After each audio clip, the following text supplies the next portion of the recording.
In the middle of Tokyo, one of the most densely built cities on Earth, there is a forest. 100,000 trees planted a century ago, not for utility, but rather for devotion. And hidden among them, a building that almost disappears. This is the Meiji Jingu Museum, designed by Kengo Kuma in 2019.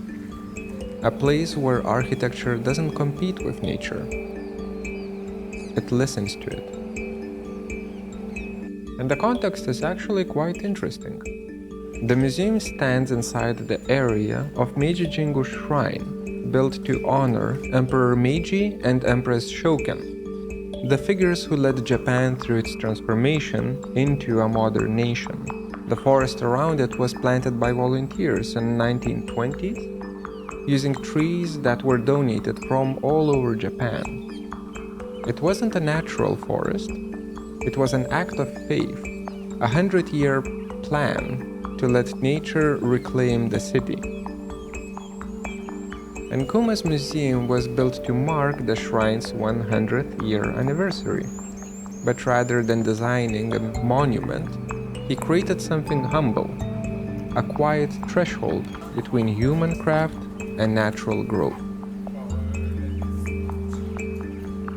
The building's form recalls traditional shrine architecture.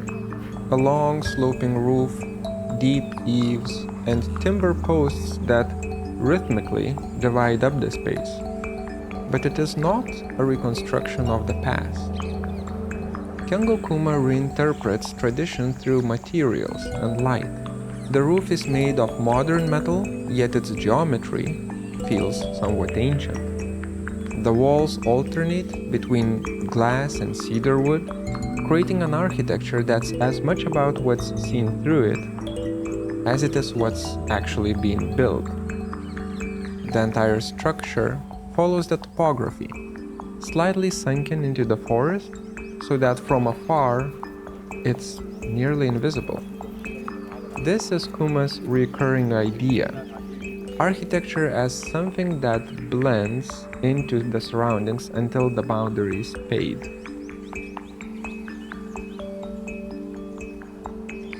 And the experience begins long before you even enter the building. Taking a turn from a tourist-heavy path, you enter a more calm, slower world.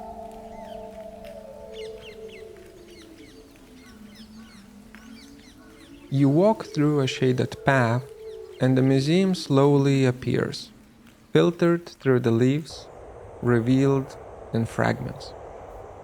Kuma describes this as discovering a building the same way one discovers a shrine. There's no dramatic reveal, no facade that demands attention, just a gentle rhythm of shadow, wood, and light. By the time you reach the entrance, you're already in a different state of mind. The forest has slowed you down. And then, this. A vast glass that opens directly to the forest. It's not panoramic, it's intimate. The trees aren't a distant view, they're right there. They're at arm's length. This window is the heart of the museum. It doesn't just frame nature, it reconnects the visitor to the forest from which the building emerges. Kengo Kuma often speaks about dissolving boundaries between inside and outside, old and new, natural and artificial. Here, that idea actually becomes tangible. The glass is floor to ceiling, but framed by deep eaves that soften the light. The reflections blur the edge of the architecture. You see trees, sky, and faint outlines of the timber beams that are in the interior, all merging into one. And standing here, you realize the museum is not about displaying artifacts. It's about displaying the relationship between either humans and nature, between architecture and time, whatever have you. The forest seen through the glass becomes part of the exhibition, Its colors shift through the seasons. In spring, you have the beautiful green color. In summer, everything is super dense, the high density of it all. In autumn, you have the yellows and the fire. And in winter, you have the stillness and calmness. Each time you visit, it's a different museum. It becomes dynamic. Inside, cedar and cypress surfaces bring warmth and honestly also nice smells. The floors are stone, solid, stable surfaces that grounds the visitor. Natural light guides the movement and even the displays of imperial belongings, carriages, calligraphy, clothing, feel secondary to the atmosphere. Every joint, every beam seems to echo the idea of respect for material, for craft, for the silence, for the nature. This is what makes Kengokuma's architecture different from a spectacle. It's not designed to be photographed, it's designed to be felt. With that being said, had a huge pleasure to actually photograph it.